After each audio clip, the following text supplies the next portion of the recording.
Muito bem. Graças a Deus, irmãos e irmãs. Nós vamos começar a nossa aula de hermenêutica. Por enquanto, nós vamos deixar aí os nossos microfones fechados. E eles só vão ser abertos quando os irmãos forem falar, tá bem? Para a gente poder ter o melhor aproveitamento possível da nossa aula. Vocês veem que nós temos aí a projeção na tela para vocês, no texto, os judeus alexandrinos, a sua interpretação, etc. e tal. Então você já consegue ler aí o texto, correto? Todo mundo está conseguindo chegar bem o texto, né? Vamos lá. Bom, a hermenêutica, como nós já temos explicado para vocês, ela é essa ciência mesmo, tá bem? Ela se desenvolveu como ciência, vocês viram que tem uma história, a história da hermenêutica. Está gravado, vocês podem acessar aí a qualquer tempo. Nós falamos na aula anterior sobre os judeus palestinos, correto? Os judeus palestinos. E hoje nós vamos falar sobre os judeus alexandrinos. Judeus alexandrinos. Sua interpretação, quer dizer, os judeus palestinos, como eu falei para vocês, eles são aqueles judeus que eles moravam na Palestina, portanto, eles eram mais restritos a ler a Bíblia em hebraico. Ler a Bíblia em hebraico. Os judeus alexandrinos, porque os judeus se espalharam pelo mundo inteiro, mundo antigo, né? Mundo antigo inteiro. Vocês veem lá no dia de Pentecostes, quando o Espírito Santo desce, e tem judeus de todas as partes do mundo. Eles estão ali para participar da Páscoa e da festa dos tabernáculos, ou seja, do Pentecostes. E eles vêm de todas as partes do mundo. Os judeus estavam espalhados pelo mundo inteiro. E eles, na hora de fazer a interpretação da Bíblia, não interpretavam... Vou fechar o som aqui. Na hora deles fazerem a interpretação da Bíblia, esses judeus fora da Palestina não interpretavam igual os judeus da Palestina. Eles tinham métodos diferentes. E hoje nós vamos falar sobre o método dos judeus alexandrinos. Alexandria era a capital do Egito nos dias de Cristo, tá bem? Nos dias de Cristo. Aliás, já vinha como capital do Egito há mais de 3 séculos. Mais de 3 séculos. E em Alexandria havia uma comunidade muito numerosa de judeus. E lá em Alexandria também havia chegado a escola platônica.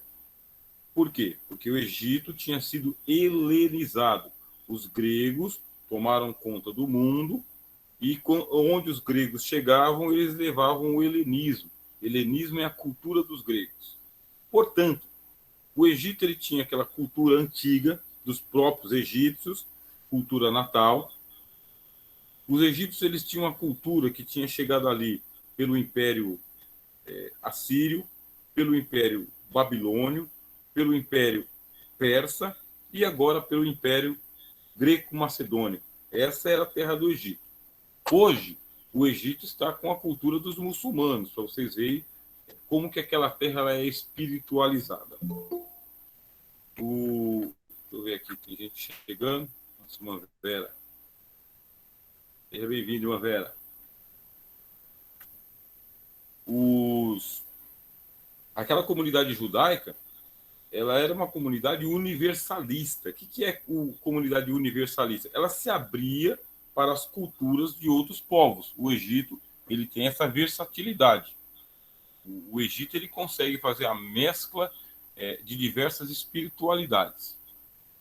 A comunidade judaica que estava no Egito tinha absorvido a cultura dos gregos, quer dizer, o helenismo. E foi justamente ali que aconteceu a tradução da Bíblia do hebraico para o grego.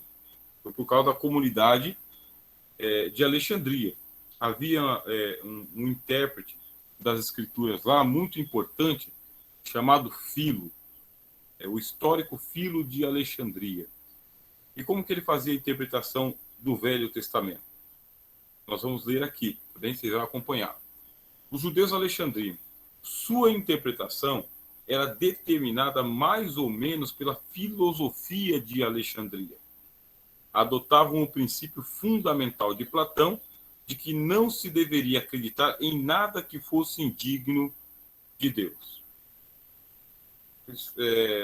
Vou puxar vocês aqui um pouco para perto, tá bem? Então, o que acontece? O platonismo, por isso que chama-se Platão, o platonismo, ele é uma filosofia. É uma filosofia que ele tem 3 graus. O platonismo tem 3 graus. Tem o primeiro grau, que é o grau para os iniciados, para quem está começando a fazer filosofia. Ele tem um segundo grau, que é o grau dos gramáticos, dos escritores, dos leitores. E tem um terceiro grau, que é o grau dos diálogos místicos ou diálogos esotéricos de Platão. Esses diálogos esotéricos é porque Platão ele tinha muita profundidade filosófica, muita mesmo. E o próprio Platão ele chegou a revelar que ele entrava em êxtase místico. Ele realmente via, ou ele percebia, ou ele era arrebatado para o mundo dos mistérios. O mundo dos mistérios. Por isso o platonismo tem 3 graus. Grau dos iniciados, que é equivalente à nossa escola bíblica dominical, é uma aproximação. O grau dos gramáticos, que é esse da teologia de leitura de livros, escrita de livros, esse aqui que a gente está propondo. E o grau dos esotéricos, daqueles que vão para a mística. A mística. Isso aí é o platonismo. Este platonismo foi parar em Alexandria. E lá em Alexandria encontrou a comunidade dos judeus. Os judeus se tornaram platônicos e pegaram o método de filosofar de Platão e aplicaram no estudo do Antigo Testamento, que é o que tinha de Bíblia antes. Os judeus estudam a Bíblia hebraica, o Antigo Testamento. E dentro do platonismo existia também uma ideia de Deus, tá bem? Uma ideia de Deus. Essa ideia de Deus, dentro do platonismo, é o seguinte: Deus, ele é bom. O Deus dos filósofos é um Deus bom. O Deus de Platão é um Deus bom. É um Deus justo. É um Deus belo. É um Deus perfeito. Esse é o Deus de Platão. E ele é um Deus fora do próprio cosmos. Fora do cosmos. Platão tem uma ideia de Deus que é o Deus ideal. É Deus sem nenhum acidente. É Deus que não dá simplesmente para ser qualificado. É assim que pensava o Platão. E para quem que Platão explicava essa sua teologia? Não era para os iniciados e nem para os gramáticos. Platão explicava essa teologia para os esotéricos. A palavra esotérico, ela significa aquele que tem acesso ao que está escondido, do lado de dentro, tá? Isso significa a palavra esotérico. Tem acesso, mas são acesso àquilo que está escondido. Ao contrário do exotérico. Exotérico tem acesso às coisas que estão do lado de fora. O esotérico tem uma linguagem própria e entende aquilo que está para o lado de dentro. Nesse caso, o Platão ele era esotérico também. A comunidade dos judeus em Alexandria praticava o esoterismo e usava o método do platonismo para interpretar a Bíblia, o Velho Testamento. Como que é esse método? Primeiro princípio, você vai pegar toda a Bíblia do Antigo Testamento e vai ler ela. Quando você encontrar alguma passagem que não tiver de acordo com essa teologia do bem, você está lendo ali o texto. E o texto está dizendo que Deus mandou matar homens, mulheres, crianças e animais. Isso não combina com a noção teológica de um Deus bom. Como isso não combina, o que você faz? Ou você rejeita a Bíblia, ou você interpreta ela a partir desse princípio. E é aqui que vai surgir o demiurgo de Platão. Quem que é o demiurgo de Platão? Ele é o construtor do mundo, tá bem? Ele é o construtor. Ele não é Deus. Para Platão, o mundo não é criação de Deus. É criação de um demiurgo, um arquiteto, tá? Um arquiteto. Tá com a planta na mão e vai lá construir o mundo. É como se Deus tivesse dado a planta do mundo nas mãos do demiurgo e o demiurgo veio construir. E essa figura do demiurgo vai ficar dentro da filosofia de Platão e da filosofia dos platonistas, dos alexandrinos. Então, se vocês não estiverem entendendo, vocês coloquem aqui depois no chat ou abrem o microfone e a gente vai conversar um pouquinho sobre isso. Todo o Antigo Testamento, você vai ler Deus, você vai ler o Antigo Testamento, e Deus ele é muito antropomórfico. Como assim antropomórfico? Deus é muito próximo dos homens. Deus tem arrependimento, Deus tem acessos de ira, de furor, Deus se vinga. Deus é muito antropomórfico. Isso no Velho Testamento, principalmente nos primeiros livros, também, livros de Moisés, livros de Josué, livro dos reis de Israel. Deus está sempre ali tomado do furor, e também nos profetas, mas só que nos profetas vai modificando um pouco o estilo da ira de Deus.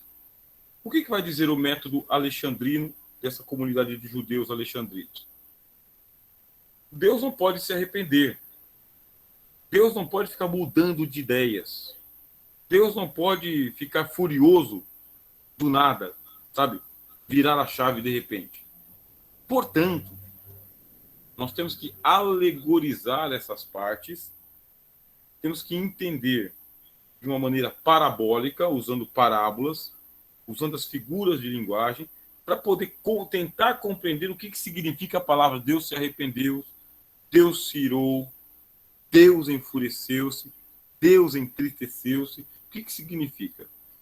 Esse é o chamado método alegórico, tá bem?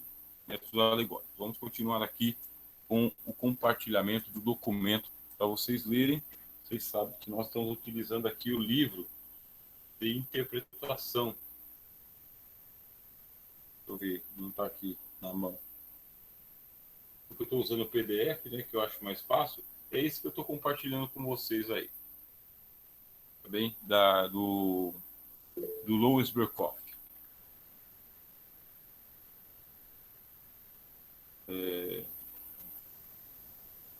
Deixa eu já abrir aqui. A irmã Anice levantou a mão. Pode falar, irmã Anice. Estou ouvindo, irmã. Professor, o senhor postou não sei se era um livro que o senhor falou que ia postar ontem, e eu queria imprimir da aula de ontem. Dos apócrifos, né? Isso, apócrifos. Ah, tá bem. Já eu mando lá. Quando terminar essa aula, eu já mando lá. Tá bom, Deus abençoe. Amém. Bom, vamos continuar aqui, então. Então, você já percebeu. Aquilo que você entende de Deus, aquilo que você crê sobre Deus, vai determinar a sua maneira de ler a Bíblia.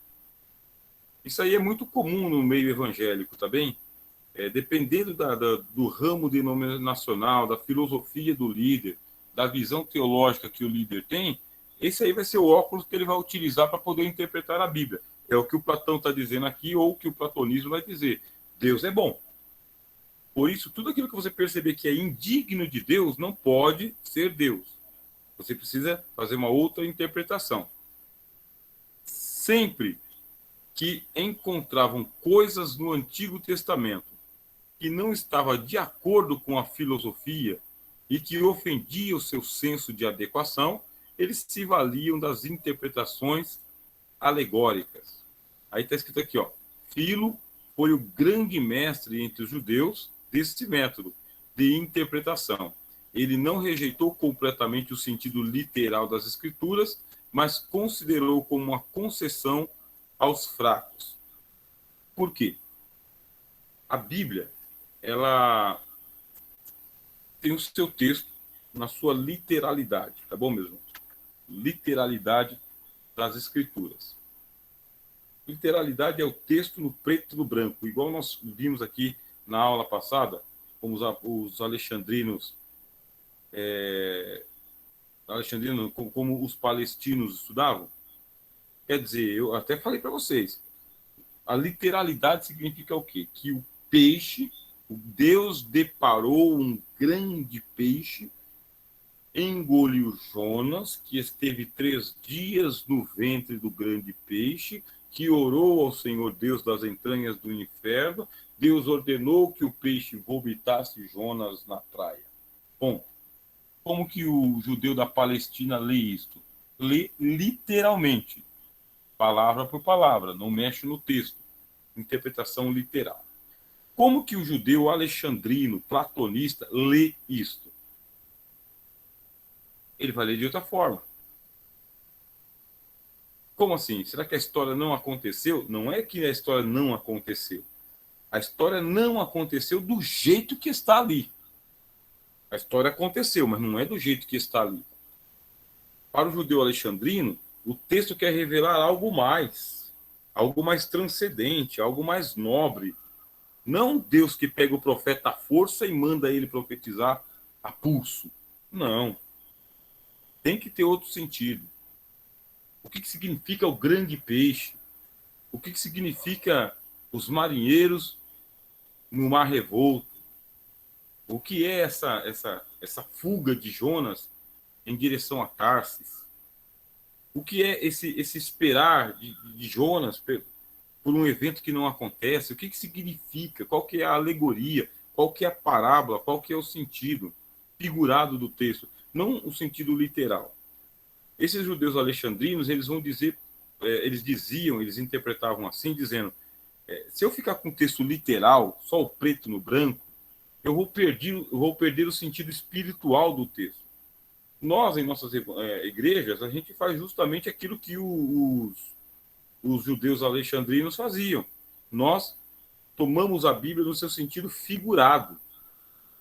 Nenhum de nós aqui está esperando acontecer um milagre do tamanho de Jonas. Não estamos esperando. A gente lê a história de Jonas e depois a gente aplica ela na vida das pessoas. A gente pega algumas partes e vai aplicando.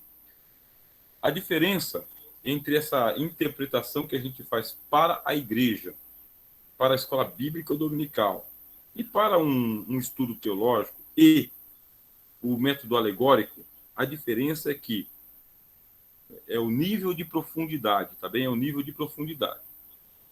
No culto, a gente pega o texto de Jonas, lê, explica algumas partes e, glória a Deus, vamos para casa. Na escola dominical, a gente pega o livro de Jonas e coloca ele junto com os profetas menores. Dedica-se só uma lição para ele, glória a Deus, vamos para casa. Num estudo teológico, a gente pega o livro de Jonas e coloca ele junto com as matérias de ciências bíblicas e vamos estudar um dia, uma semana, o livro de Jonas, seu aspecto histórico, cultural, geográfico, etc. e tal. Mas para os judeus que interpretavam a Bíblia assim, alegoricamente, não é só isso. Tem uma exegese no texto, que é a próxima aula que nós vamos ter aqui. Essa exegese é encontrar o espírito do texto, o espírito, lições profundas. Não é só dar uma passada por cima da história, é o que significa. Aí, meus irmãos, quem é que aprofundou para nós a história de Jonas? Jesus. Jesus aprofundou para nós a história de Jonas. Primeiro, Cristo disse: esta geração se levantará com a geração dos ninivitas. Aí eu estou chamando os irmãos para a interpretação. Cristo é histórico? É uma personagem histórica? É uma personagem real? Sim, Cristo é uma personagem real, histórica. A geração de Cristo é uma geração real de homens e mulheres? Sim. Cristo compara a geração dele com qual geração? Com a geração de Jonas. Portanto, ó a ponte. Tanto quanto Cristo é real, Jonas é real. Tanto quanto a geração de Jesus é real, a geração de Jonas é real. As duas não se levantarão no juízo? As duas se levantarão no juízo. Portanto, o juízo é real.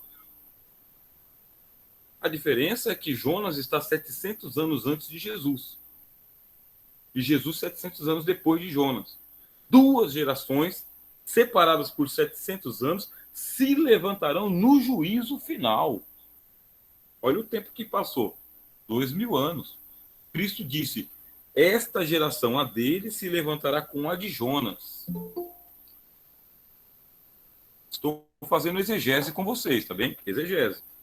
Usando algumas regras da hermenêutica, mas já fazendo a exegese com vocês. Portanto, interpretação literal. Literal. Aí continua. Como que continua? O Cristo fala, e a condenarão. Por quê?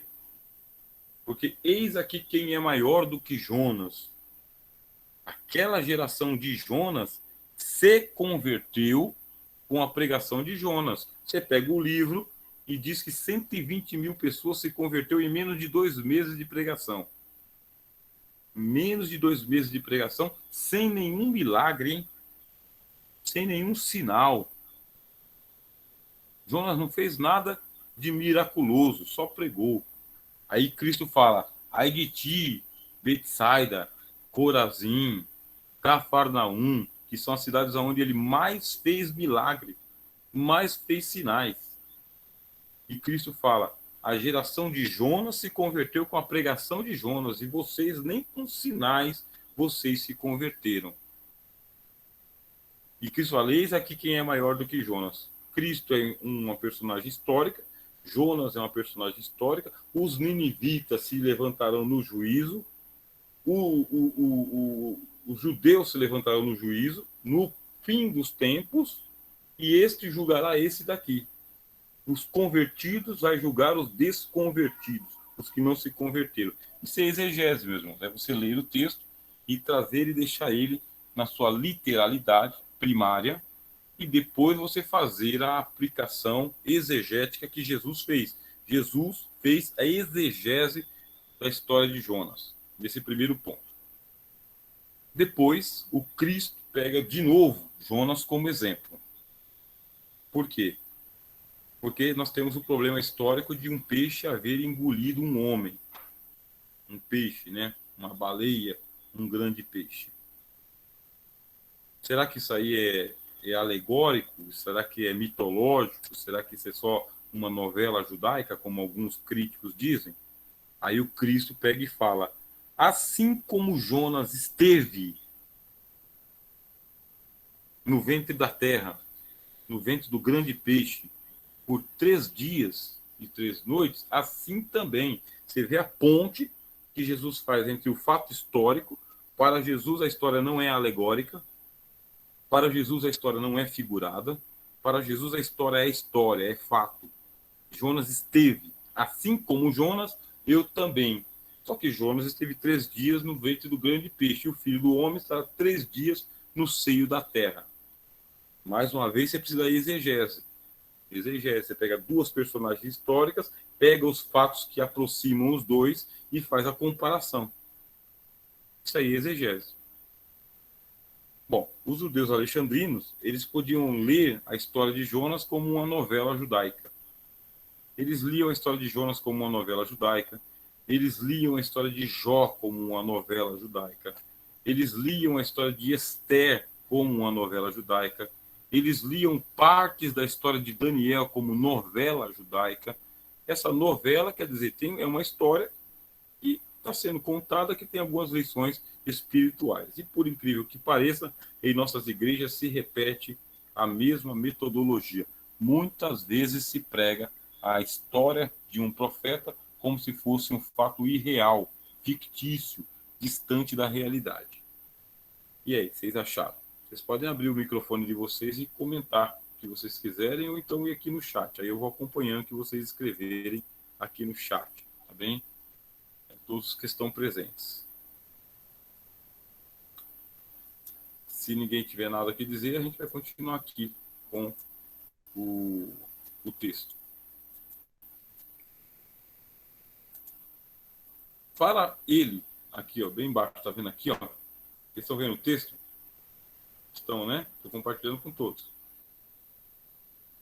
Para ele, para Filo, o sentido literal era meramente um símbolo de coisas muito mais profundas. O significado escondido das Escrituras era o que tinha grande importância para ele. Ele sempre é Filo, tá? Filo que é o mestre da sinagoga lá em Alexandria. Ele também nos deixou alguns princípios de interpretação. Negativamente, ele diz que o sentido literal deve ser excluído quando qualquer coisa dita for indigna de Deus. Estou lendo a Bíblia. Aí eu descobri que o texto está falando alguma coisa que parece que não é Deus. Eu já excluo. Tenho que pensar de outra forma. Quando então uma contradição estaria envolvida. E quando as próprias Escrituras alegorizam. Positivamente, o texto deve ser alegorizado quando as expressões forem dúbias, quando as palavras supérfluas forem usadas, quando houver uma repetição de fatos já conhecidos, etc. e tal. Não vou ler tudo aqui também, porque esse texto eu posso mandar para vocês. Se alguém tiver dificuldade em acompanhar o texto que está compartilhado aí, você tem que clicar em cima do texto, tá bem? Você clica em cima do texto que aí a tela fica ampla. Cada um de nós aí vai modulando a tela para ter acesso ao texto, também ao professor. Bem, os demais podem ficar com as suas câmeras fechadas, mas se alguém quiser abrir a câmera, pode abrir. Se alguém quiser falar no chat, fala também. Bom, esse método alegórico, tá? Esse método alegórico do Filo de Alexandria, dos judeus de Alexandria, esse método ele veio parar nas páginas do Novo Testamento. O texto da Carta aos Hebreus, bem, o texto da Carta aos Hebreus, ele é um texto que ele usa o método alegórico de ponta a ponta. É de ponta a ponta, meus irmãos. Aí é que tem uma desconfiança. Quem será que escreveu a carta do autor aos Hebreus? Paulo já está descartado também pelos estudiosos. Não foi Paulo quem escreveu aquela carta aos Hebreus. Não foi Paulo. Por que não foi Paulo? A estilística não é de Paulo. Paulo, ele não alegorizava o tempo todo. Paulo não tinha esse estilo de ficar o tempo todo alegorizando as escrituras. Ele era mais discursivo. Ele usava alegoria de vez em quando. Então, Paulo está descartado como o autor da carta aos Hebreus. Quem pode ter sido, então? Pode ter sido Barnabé. Por que Barnabé? Barnabé era levita e conhecia profundamente o livro dos Levíticos e também o convívio com o sacerdócio no templo. Pode ter sido Barnabé, natural de Chipre, também levita. Quer dizer, ele usa muito a linguagem do templo, usa muito. Terceira hipótese. A carta do autor aos Hebreus pode ter sido escrita por Apolo, que é o que é mais aceito hoje entre muitos críticos, também muitos estudiosos. E por quê? Porque Apolo ele é natural de Alexandria. E Alexandria é o berço da interpretação alegórica das Escrituras. O próprio nome dele, Apolo, é o nome grego. E Apolo, ele era como que a Bíblia fala? A Bíblia fala que ele era eloquente nas palavras, conhecedor do Antigo Testamento. Quando Priscila e Áquila encontram Apolo, ele é um mestre em Antigo Testamento, tá bom? Um mestre.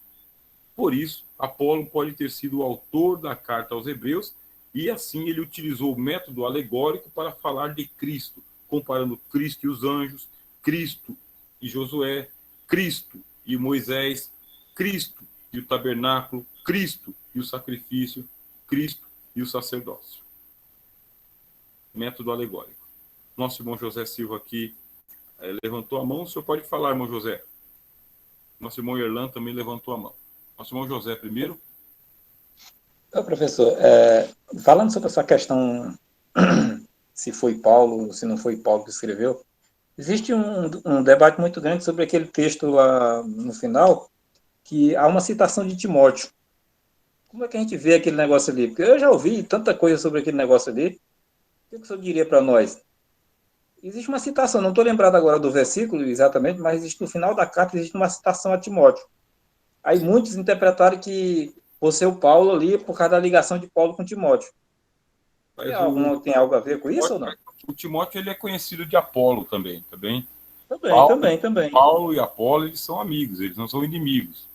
Agora, Apolo segue o caminho dele, Paulo segue o caminho dele, mas o Timóteo é amigo de todo mundo ali na antiguidade. Timóteo se tornou pastor da igreja de Éfeso. E se você ler o livro de Atos, aonde que o Apolo estava pregando? Apolo, ele é da igreja de Éfeso. Apolo ele começa a pregação dele, ele passa por Éfeso, ele passa por Corinto, aonde Timóteo também está. Então, Timóteo, ele é pastor da igreja de Éfeso, é muito natural que Apolo fosse visitar Timóteo e que os dois fossem amigos. Com certeza, isso é uma possibilidade mesmo. Né? É um argumento. Eles conviveram junto muito tempo. Verdade. Irmão Erlan? Professor, qual é a diferença que tem do livro de Hebreus, o povo hebreu? Isso, então o povo hebreu está espalhado pelo mundo inteiro, né? O povo hebreu está espalhado pelo mundo inteiro. Eu até vou aproveitar sua pergunta para aprofundar as questões aqui, porque a aula de hermenêutica a gente tem que trazer o máximo de informação possível sobre a Bíblia. Você tem um povo hebreu que começa com Abraão. Abraão é hebreu. Ele é hebreu porque ele é descendente de Éber. Éber é um dos descendentes de Noé. Noé tem os seus filhos. Dos filhos de Noé tem um chamado Éber, que forma um clã. Esse clã de Éber vai morar lá nas regiões da Mesopotâmia, onde Abraão viveu. Abraão sai da Mesopotâmia e vem para Canaã. E ele é chamado de hebreu. Abraão não é o único hebreu. Existiam muitos hebreus. Mas, e cadê os outros hebreus? Bom, esses não se perpetuaram na história para nós. Mas o Abraão se perpetuou. Aí você tem o hebreu. Depois de Abraão, vem Isaac e vem Jacó. Aí Jacó tem os seus 12 filhos. Jacó tem o nome dele mudado para Israel. E os descendentes de Jacó são israelitas. Quer dizer, são hebreus por causa de Abraão e israelitas por causa de Jacó. Israelitas. São todos israelitas. Com o passar do tempo, os israelitas vão para o Egito. Fica lá 430 anos, sai do Egito, conquista Canaã. Ainda são israelitas. E entre esses israelitas, os filhos de Jacó, tem o Judá. Tem o Judá. Conquistam a terra prometida, né? A terra de Canaã, dividem a terra em 12 tribos, bem? E para a parte de baixo, vamos dizer de baixo, no sul, fica a tribo de Judá e a tribo de Benjamim. Na parte do norte, ficam as outras 10 tribos, Issacar, Zabulon, Naftali, Azer, Simeão, fica tudo para cima, na parte do norte. Aí, depois, tem a divisão do reino. Na divisão do reino, as 10 tribos do norte desaparecem e a tribo do sul fica, que é a tribo de Judá. A tribo de Judá vai parar no cativeiro babilônico. Quando vai parar no cativeiro babilônico, o povo de Israel é chamado de povo judeu. Por quê? Por causa da tribo de Judá. Os israelitas não existem mais. Os israelitas, sumiram, deixaram de ser povo. Qual o povo que ficou? O povo judeu, da tribo de Judá. E as outras 10 tribos perdidas estão espalhadas pelo mundo. Por isso, quando você chama eles de hebreus, é ligado com Abraão. Quando você chama eles de israelitas, é ligado com Jacó. Quando você chama eles de judeu, é ligado com a tribo do sul de Judá. Aí vem a carta do autor aos Hebreus. Por que autor aos Hebreus? Porque ele está ligando a teologia cristã com Abraão. Ele quer chegar o mais perto da origem. E qual que é a origem? A origem é Abraão, o povo de Abraão. Por isso que a carta é endereçada aos hebreus, tá bem? Isso aí é uma coisa assim mais simbólico mesmo. Não é carta aos judeus, não é carta aos israelitas, é carta aos hebreus, é carta àqueles que se ligam à fé de Abraão. E eu agradeço muito a pergunta que o irmão fez, tá bem? Porque nos deu a oportunidade de fazer esse esclarecimento para as pessoas. Ninguém mais, né? Então a gente pode continuar aqui com a exposição. Compartilhar o documento mais uma vez, para vocês poderem acompanhar. Vamos lá. Esse método alegórico vai parar lá no Novo Testamento. A gente vai estudar mais isso aí, particularmente mais para frente, mais para o futuro. Aí vem depois os judeus, os chamados caraítas. Tá bem? Caraítas. A Bíblia está na mão dos judeus, a Bíblia, o Velho Testamento, tá? Estamos falando só do Velho Testamento. Está na mão dos judeus, você tem os palestinos que fazem uma interpretação literal, você tem os alexandrinos que fazem uma interpretação alegórica, e depois você tem os caraítas. Tá bem? Esta seita, denominada por Farrar como os protestantes do judaísmo, foi fundada por Hanan ben Davi, por volta do ano 800 depois de Cristo. Tendo em vista as suas características fundamentais, podem ser considerados como os descendentes espirituais dos saduceus. Representam um protesto contra o rabinismo que foi parcialmente influenciado pelo maometismo.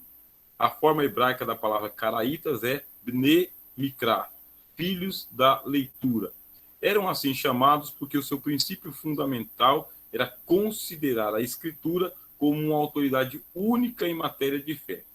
Isso significava, de um lado, uma desconsideração da tradição oral e da interpretação rabínica, e, de outro, um estudo novo e cuidadoso do texto da Escritura. O que acontece?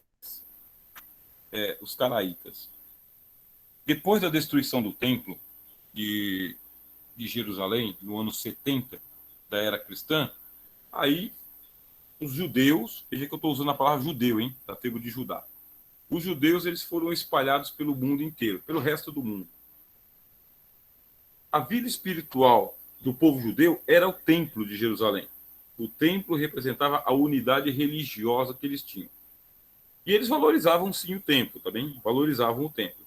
Mas quando ele foi destruído, ele fez falta somente por causa dos sacrifícios. Só por causa da vida política que eles tinham lá em Israel. Porque no mundo inteiro, os judeus eles já haviam espalhado suas sinagogas. E no mundo inteiro eles tinham seus livros sagrados. Não somente os que a gente tem aqui na Bíblia hebraica, mas tinham outros livros também, que a gente chama de pseudepígrafos, né? Os judeus eles são um povo de livro, povo de muitos livros, muita literatura. E haviam sinagogas, centenas de sinagogas espalhadas pelo mundo inteiro. E cada sinagoga tinha mais ou menos o seu jeito de ler a Bíblia. Mas como o templo caiu, não existe mais, o sacrifício não está acontecendo mais, a figura do sumo sacerdote desapareceu, não tem mais. E os sacerdotes? Os sacerdotes também não tem mais. Por quê? Porque o sacerdote serve para ministrar o culto no templo. Não tem templo, não tem sacrifício, não tem sumo sacerdote e também não tem mais aquela autoridade do sacerdote. E agora, quem é que vai levar a interpretação da Bíblia para nós? Os mestres. Quem? Os rabinos. Os rabinos, eles ocupam o lugar dos sacerdotes, eles ocupam o lugar do sumo sacerdote, e os rabinos pegam as escrituras e são eles que vão interpretar. Detalhe, nem todos os judeus tinham acesso aos manuscritos hebraicos. Nem todos os judeus. Era difícil ter acesso. Quem que tinha acesso? Os rabinos. E os rabinos, eles memorizavam as escrituras. Memorizavam. Na hora que eles estavam lendo o texto em hebraico ali, o texto não tem as vogais. E como não tem as vogais, eles tinham que memorizar o sentido do texto. As palavras sem as vogais. Aí surgiu a tradição. A tradição. Como é que a tradição lê esse texto? o que a tradição rabínica está interpretando desse texto. E essa tradição é o famoso Talmud, tá bem? Talmud é o livro das tradições judaicas. Esse Talmud, eles vão dizer, é anterior ao próprio Moisés, entendeu? Quando Moisés chegou, o Talmud já existia. Por quê? Porque Moisés ainda vai se converter e os judeus já têm tradição lá no Egito. Vocês estão acompanhando? Então, quando Moisés chegou, os rabinos já existiam. O Talmud já existia. Depois é que Moisés trouxe a Tábua da Aliança, mas o Talmud já existia. O que é Talmud? Tradição dos antigos. Como que os antigos ensinavam. E com a destruição do templo agora no ano 70 da era cristã, os rabinos eles assumiram a liderança espiritual dos judeus no mundo inteiro e eles faziam prevalecer a tradição e não as escrituras. Como dizem, aí faz a citação do rabino. Até hoje eles fazem isso. Nesse contexto, quem é que surgem? Surgem os caraítas, como a gente leu aqui agora. O que os caraítas querem fazer? Eles são considerados protestantes do judaísmo. Por quê? Porque eles trazem a Bíblia de volta. Eles falam, não, é muita tradição e pouca Bíblia. Traz a Bíblia de volta e eles começam a fazer a interpretação do texto, não daquilo que falaram sobre o texto. Nós temos aqui centenas de Bíblias de estudos na mão, tá bem? Centenas. Você pega uma Bíblia como essa daqui, ó, que é a Bíblia de Jerusalém, ou alguma dessas que eu tenho por aqui, ó, tá bem aqui atrás, dá para vocês verem algumas, como as suas que vocês têm aí, Bíblias de estudo. E nessas Bíblias de estudo tem o quê? Tem estudo. Quem fez o estudo? Algum mestre, algum doutor, algum teólogo. Ele foi lá e ele colocou os estudos dele, os estudos. E, bom, eu gosto de Bíblias de estudo. Gosto. Só que são notas de rodapé. São comentários. Os judeus chamavam esse comentário de Targums. Tá? Targums. Targum é um comentário do texto. E nós, muitas vezes a gente tem o texto, temos a teologia, que é uma explicação do texto, e temos a tradição eclesiástica, a tradição evangélica, a tradição cristã. E quantas vezes a tradição se sobrepõe ao peso da palavra de Deus? Isso aí não é coisa exclusiva só dos judeus, isso aí acontece com a gente também. Tradição para interpretar a Bíblia. Se lá, na escola dos alexandrinos, a interferência era da filosofia, aqui no judaísmo a interferência é da tradição. Está todo mundo querendo se intrometer no caminho da palavra de Deus. Por isso, trazer a Bíblia na língua das pessoas comuns, colocar essas pessoas para ler a Bíblia por elas mesmas e ensinar a hermenêutica, quer dizer, como interpretar o texto, é uma tarefa, assim, laboriosa, sabe, demorada, mas ela rende muito, ela é muito boa. Eu gosto, sabe? Eu gosto e eu incentivo para que isto aconteça.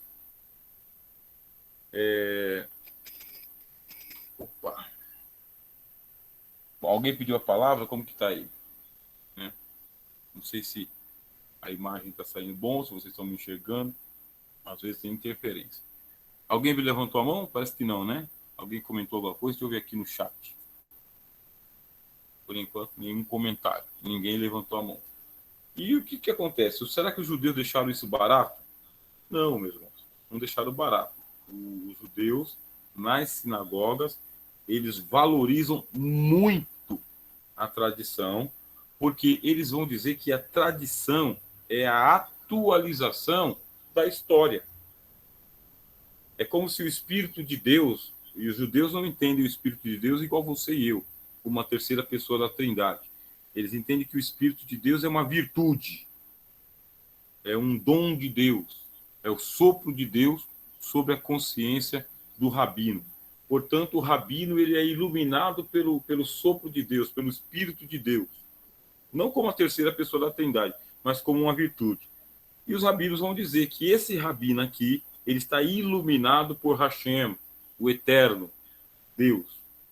Hashem está levantando esse rabino. Ele é um sábio. o ruá de Deus, o sopro de Deus, o hálito de Deus é sobre ele. Portanto, o que ele fala deve ser considerado em pé de igualdade com o que a Escritura fala. Os caraítas falavam não. Tá? Não. Os rabinos erraram muito, o Talmud errou bastante, a tradição erra bastante, mas as Escrituras não podem ser anuladas. As Escrituras devem prevalecer. E eles ganharam bastante notoriedade, tá bem? Ganharam bastante notoriedade, ganharam bastante prestígio entre os judeus. Realmente trazer a Bíblia de volta ao povo é o que o povo precisa, e quem fizer isso daí está fazendo um bom serviço e vai contar com a ajuda do Espírito Santo de Deus. Mas aí houve uma reação. Houve uma reação, daqui a pouco eu vou falar para vocês que a reação veio pelos maçoretas, tá? Os maçoretas. Ó, aqui o texto diz, ó, a fim de refutá-los, não sei se vocês estão vendo bem aí, no texto que eu acabei de compartilhar, a fim de refutá-los, os rabinos empreenderam um estudo semelhante, e o resultado desse conflito literário foi o texto maçorético. A exegese deles era, de modo geral, muito mais minuciosa do que dos palestinos e alexandrinos. Aqui, o que vem a ser texto maçorético? Já que o problema era esse, acesso ao texto, e eles desconfiavam que a tradição estava traindo o sentido do texto. Hoje, por exemplo, hoje eu comecei a ler o Apocalipse em grego. Né? Peguei lá uma gramática de grego, peguei o léxico grego, peguei o grego, a Bíblia do grego interlinear, português e grego, peguei o texto de Erasmus de Roterdã, textos receptos, e comecei a fazer a leitura do texto do Apocalipse em grego. Dá trabalho, hein? Dá muito trabalho ler o texto grego, dá bastante. Mesmo porque o grego do Apocalipse ele é muito irregular, ele não é um grego muito bem escrito, sabe? Ele é um grego que tem várias falhas gramaticais. Mas tá bom, estou lendo ele em grego. É diferente de ler em português. Eu estou lendo em português, eu estou lendo uma tradução. Tradução. E a tradução não pode ser feita palavra por palavra, não pode ser feita frase por frase, do jeito que está lá. É impossível se fazer uma tradução do texto do jeito que foi escrito. Ele tem que ser arrumado, ele tem que ser arranjado. Ainda mais que no grego, uma palavra pode ter 2 ou 3 sentidos diferentes. No hebraico também, tá? No grego e no hebraico. A mesma palavra depende do contexto. É o contexto que vai dizer qual é o sentido daquela passagem. Daí, eu tenho que entender essa regra do contexto. Se eu não entender a regra do contexto, eu não consigo traduzir o texto. E na hora de traduzir, eu posso traduzir para o outro lado. Por isso, quando foi feita uma tradução da Bíblia do hebraico para o grego, é tradução. A Septuaginta é uma tradução. Teve que arranjar o texto. E quando foi criado o chamado texto maçorético, os judeus eles fizeram o seguinte: eles pontuaram o texto, eles colocaram pontos embaixo e pontos em cima, pontos embaixo, pontos em cima, para representar a pronúncia das vogais. Não as vogais, mas a pronúncia das vogais. E agora? Agora o texto é aquilo que... O texto maçorético é o texto da tradição dos rabinos, como os rabinos liam. Agora, é esse o sentido mesmo? Só quem pertence aí à exegese que vai poder te ajudar nesse aspecto. Tem que entender de hebraico. Tem que entender de hebraico, tem que entender de cultura bíblica, cultura hebraica, cultura do Antigo Testamento, teologia do Antigo Testamento. Tem que ter uma vida voltada para entender. Os maçoretas, eles tinham esse tipo de vida. Eles fizeram a tradução maçorética com base na tradição dos rabinos, e esse texto maçorético é o texto que foi utilizado pelos protestantes para fazer a tradução para todas as línguas, o inglês, o alemão, o francês, o holandês, o português. O texto maçorético é o texto base para a tradução das nossas Bíblias na nossa língua. Agora existe um avanço muito maior, tá bem? Um avanço muito maior. Existem outras traduções que são feitas a partir de outros textos que não é o texto massorético. Essas são traduções crítico-literárias. Traduções muito difíceis e que, às vezes, o sentido é muito diferente da Bíblia que você tem na mão. Mas é muito, viu? Eles dão outro sentido. As traduções crítico-literárias, elas são traduções com base em outros textos que não é o texto massorético. Vamos lá, irmão Erlan, o senhor quer falar? Pode falar, meu irmão, a palavra está com o senhor. Ô professor, será que os maçons não foi tirado dos massoréticos? Não, não. Os maçons, eles não são dos massoréticos, não. Bem, a tradição, aliás, a origem dos maçons, ela é uma origem bastante, assim, difusa, quer dizer, e confusa também. Eles, às vezes, não dão para a gente as fontes da onde que eles surgiram, como sociedade secreta, como uma organização. Eles querem se ligar, sim, a algumas linhagens de judeus, mas não só judeus, tá bem? Não só judeus. Mas uma coisa a gente pode dizer para vocês que os maçons não vêm em função dos maçoretas, tá bem? Daí esse é seguro. José Silva, pode falar, meu irmão. Professor, essas tradições dos judeus, o Senhor Jesus teve um trabalho com eles, né? O Senhor Jesus teve que reprová-los várias vezes, reensiná-los várias vezes, e eles resistiram isso até o fim. Eles resistiram até o fim, mesmo por causa que eles tinham a jurisprudência deles com base na tradição. A jurisprudência quer dizer o conjunto de interpretações que se dá para a lei. Eles interpretavam a lei de Moisés de acordo com as tradições e não de acordo com a palavra de Deus. Deram muito trabalho para Jesus, para Paulo, para os apóstolos e para a igreja de Deus. E a igreja de Deus tem trabalho com a tradição até hoje. É uma espécie de espírito, né, que fica perseguindo a igreja, a palavra de Deus. Muito bem. Bom, vamos aqui.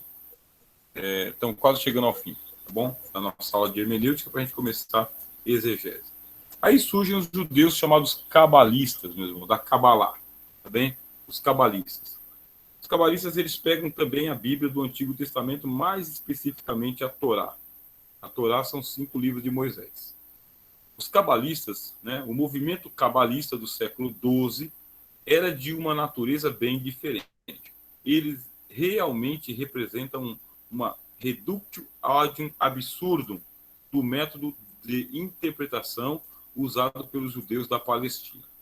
Embora também usasse o método alegórico dos judeus alexandrinos, eles procediam na suposição de que o Massorá, né, o texto massorético, até mesmo os versos, as palavras, letras, sinais de vogais e acentos tinham sido dados a Moisés no Monte Sinai. Os cabalistas, eles são místicos, tá? Místicos. Daqui a pouco a gente vai desmistificar um pouquinho essa questão para vocês aqui, tá bom?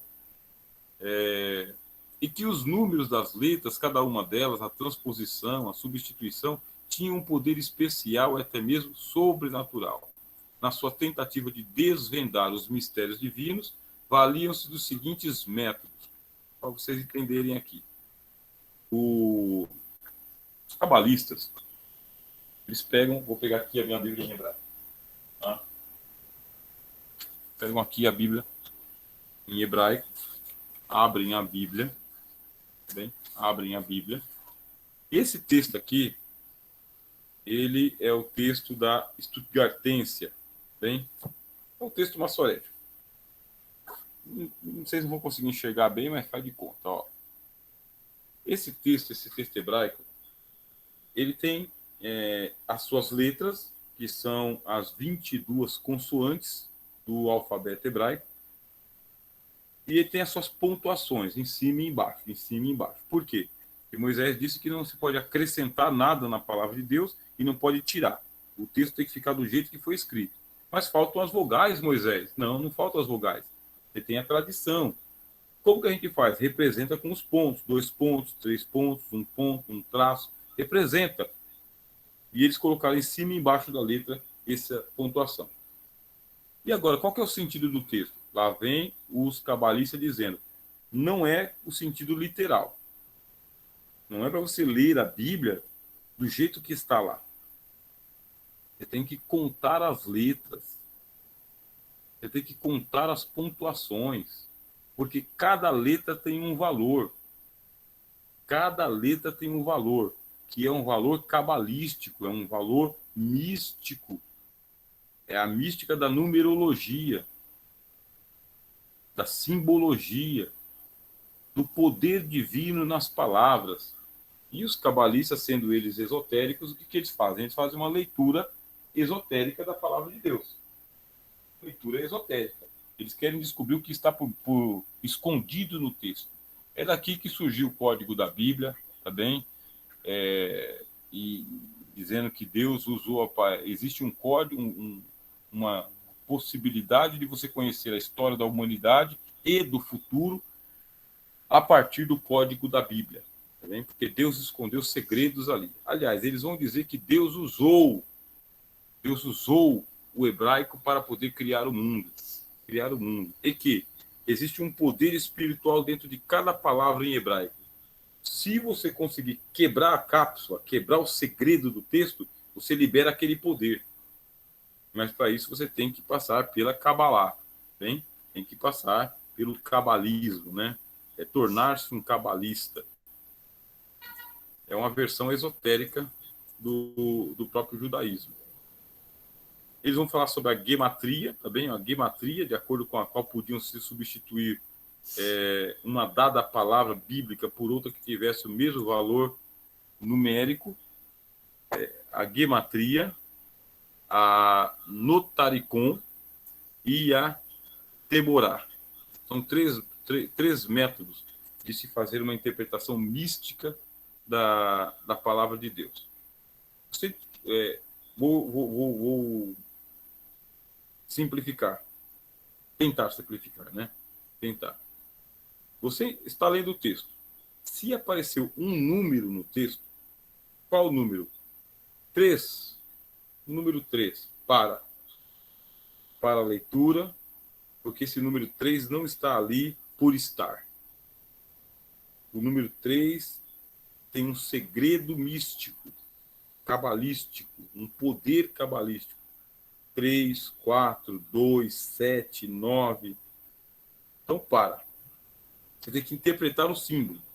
Porque o importante não é a roupa que está em volta do texto. O importante é o texto, é o segredo. Não está ali por estar. Vocês querem que eu faça uma leitura? Deixa eu ver que hora que é, meus irmãos. Ver que hora que é, porque senão a gente extrapola, né? É 8h05. 8h05. Dá para a gente falar. Vamos lá. O Evangelho de João. O Evangelho de João, ele tem 7 sinais. 7 sinais. Qual que é o primeiro sinal do Evangelho de João? É a transformação da água em vinho. Em que dia? No dia de um casamento. Dia de um casamento. E o que acontece no dia do casamento? O vinho acaba.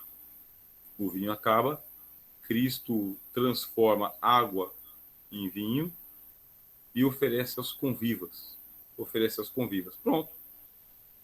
E quando você pega o texto, quando foi que o vinho acabou? Quando foi que o sinal aconteceu? Quantos dias a festa está acontecendo? Aí lá parece que é no terceiro dia. É no terceiro dia que Jesus faz o sinal da água se transformar em vinho. O que te lembra de terceiro dia? Bom, o terceiro dia lembra o terceiro dia da ressurreição, não é? No terceiro dia, Cristo ressuscitou. E o que aconteceu? Saiu dos mortos e acontece um casamento, uma união mística entre Cristo e a humanidade. Ele vence a morte pela sua ressurreição. Assim, aquele evento que aconteceu em Caná da Galileia, o importante não é o evento, é o transformar a água em vinho, não é um milagre cru, sabe, carnal, a leitura. É o que ele representa. Ele é um princípio dos sinais. Ele é o sinal de todos os sinais. É o maior dos sinais. E Deus realmente, ele tem metodologia de 3 em 3, porque ele é 3, né? O Pai, Filho e Espírito Santo. Portanto, 3 é um número divino, assim como o número 1 é um número divino. Mas o número 2, ele é um número humano divino. Por quê? Porque Cristo tem duas naturezas, natureza humana e natureza divina. As duas naturezas se encontram e formam uma unidade. Ó.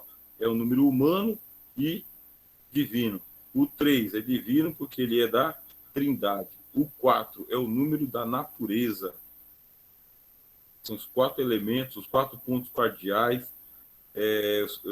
fogo, água, os 4 elementos da natureza, os 4 animais que estão em volta do trono de Deus, as 4 estações. O número 4 está sempre ali associado com os 40 dias, né? 40 dias do dilúvio, 40 dias de Moisés, 40 dias de Cristo. Você tem realmente numerologia na Bíblia, mas não é a numerologia que a gente tem aí fora. Existe uma numerologia própria da palavra de Deus. Sem falar os nomes, né? Os nomes também têm sentido. Moisés não é Moisés só porque ele quer ser Moisés. O nome deles tem um sentido. Abraão tem outro sentido, Israel tem outro sentido, Jesus tem outro sentido, Pedro tem outro sentido. Os nomes têm algum poder místico no nome. As cores que são utilizadas, Moisés tem que usar cores específicas, né? Específicas. Moisés não pode usar a cor que ele bem entende. Lugares, tá bem? O Monte Ebal, Monte Gerizim, lugares, entendeu? Israel, Jerusalém, Betel, lugares específicos. Quer dizer, existe uma mística na Bíblia, uma mística. E é isso aí que os cabalistas exploram, tá bem? É isso que os gnósticos exploravam também, e é isso que os místicos da nossa fé exploram também. José Silva, o senhor levantou a mão. Mas só para afirmar, eu comprei um livro, eu tenho um livro desse aqui, na minha estante aqui também. Parece que o título é Sombra e Mistério da Bíblia. Que trata muito dessa numerologia bíblica. É interessante o livro. Não tem coisa misteriosa, não, mas é tratando dos números dentro das escrituras. É interessante. Isso, eu conheço esse livro. É um livro muito bom.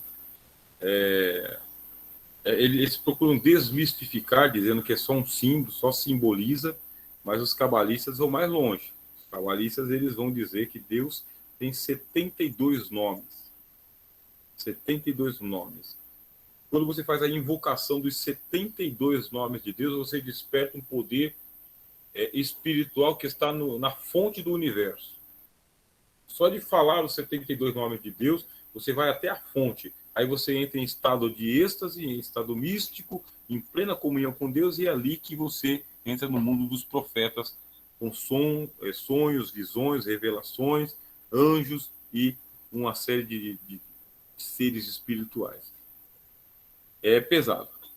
É pesado. Bom, vamos terminar a nossa aula de hoje. Tá aqui o texto que termina, tá bom? Aí vem os judeus espanhóis. Os judeus espanhóis do século XII ao século XV, eles usam um método mais sadio de interpretação que foi desenvolvido entre os judeus da Espanha. Quanto à exegese da igreja cristã, estava na maré baixa e o conhecimento do hebraico quase perdido. Alguns judeus instruídos na península dos Pirineus reacenderam as luzes dos candelabros. O que acontece? A igreja tinha perdido já o acesso ao hebraico, mas os judeus eles reacenderam o estudo do hebraico, como eles estão fazendo hoje também. Tem muito incentivo para o estudo do hebraico hoje em dia, mas é muito incentivo mesmo. De acordo com as profecias e a escatologia, os judeus ainda vão chegar aí ao advento de um governo mundial. Quem viver verá isso acontecer. E lá no século XII, teve um reavivamento do estudo do hebraico e muitos monges, padres, teólogos cristãos foram estudar com eles.